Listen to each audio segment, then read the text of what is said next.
Virgo, this is Perrymore Tarot's daily reading for August 10th, 2023. This is for Virgo. Okay, Virgo, this is our last shuffle. Let's see what we've got going on. So what we have is optimism and transformation. You need to be optimistic about some changes that your life is going through. Your life in general, everything around you is shifting and growing and changing. There's a lot of growth. They want you to be aware that everything around you is meant to be seen as a positive or as a good thing, right? Even as it looks like family is taking advantage of you in some way. The Five of Swords in the Chariot, right? Chariot typically is what motivates a person. Typically, the Chariot is a motivation of like family lineage, ancestral lineage, all that good stuff, right? It's like you're being pushed by that. Like, you know, my great granddaddy was a barber. My granddaddy was a barber. My dad's barber. Now I'm gonna be a barber too, and that kind of energy, you know. But they're saying that you may be aware that you're being taken advantage of, but don't take it the wrong way because it will make you feel very defeated. All right. So what we have is optimism, Five of Swords, the Chariot, Wheel of Fortune, Three of Cups. Optimism here tells me that you may be aware that you're being, you know, it's like you're it's like you're being taken advantage of in some way. Three of Cups tells me that you may be. All right, with the Three of Cups, interestingly enough, there's a drive to. There's other outer influences. Is more so what this says to me. Outer influences. Um, Usually a third party energy, but it's not a third party like, oh, there's another romantic interest, but sometimes it is the third party is family. And it seems like they're fully taking advantage of the fact that your life, they can sense your life changing for the better. They can sense it. The Wheel of Fortune is saying your life is changing for the better. Things are picking up. You're about to see some increase or some abundance, and they can tell. And so this is them taking advantage of it right now. They want to take advantage of the situation, and this is not like your intermediate wife, husband, or something like that. This is like, you know, the extended family, like the family you were born through, the birth waters family.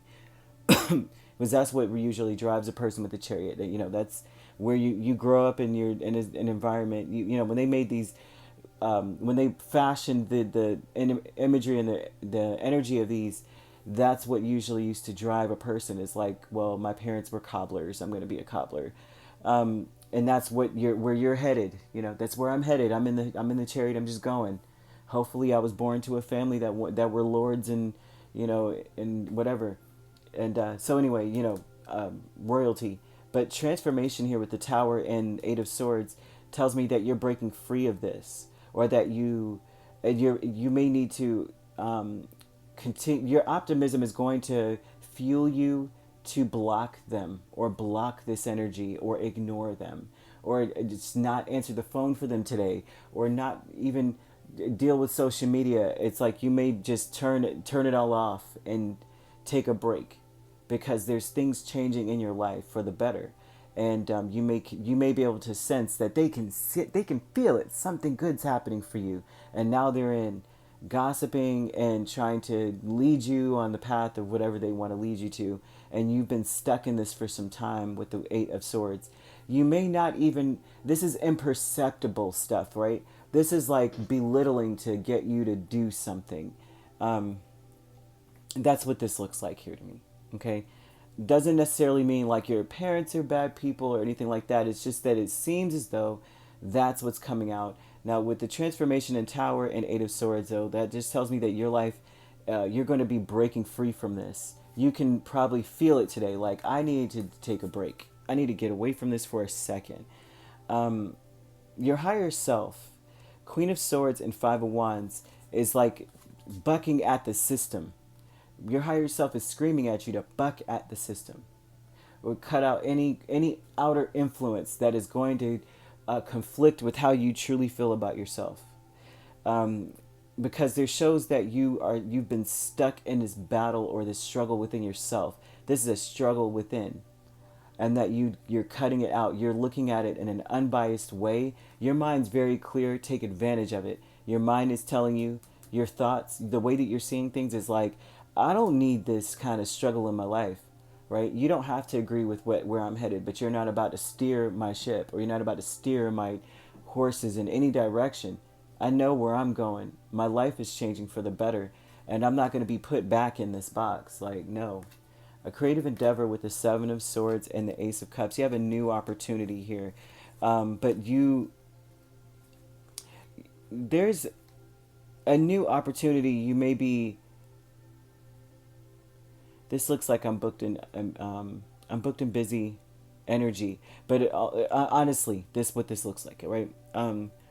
With the Seven of Swords combining with this is giving off a distance, taking a break, needing a much needed vacation. You may have felt like you were just existing for some time. And this looks like renewal here. Seven of Swords and Ace of Cups. A renewal with the creative endeavor. Maybe revisiting a craft. This shows that you're very clever, that you're very artistic. And you may want to revisit that, take a break so that you could just mess with that for a little bit. Because especially if you're starting to feel like life is missing something, especially if you're starting to feel like, you know what, I've got everything else but that or this. But they're wanting you to cut out anything that makes you struggle against yourself. Nothing should make you feel like you're in a box, or like you're just, Virgo, this is who Virgo is, and you're always second guessing and questioning yourself. They want you to, your life is changing. They want you to kind of like pick up an old hobby or pick up a new one. Be inspired and allow yourself to be inspired by something that you do really well creatively. So you could be dealing with a Sagittarius, a Cancer, a Scorpio. We also have Gemini, Libra, Aquarius. So you could be dealing with a Gemini, Cancer cusp, or a Libra, Scorpio cusp. You could be a Cancer, Leo. I mean, you can't even be a Leo. I'm not seeing that. So if you're not dealing with those signs are in your chart. All right, if you'd like to book a personal reading with me, my links are on my page. Peace, love, and light. Take care.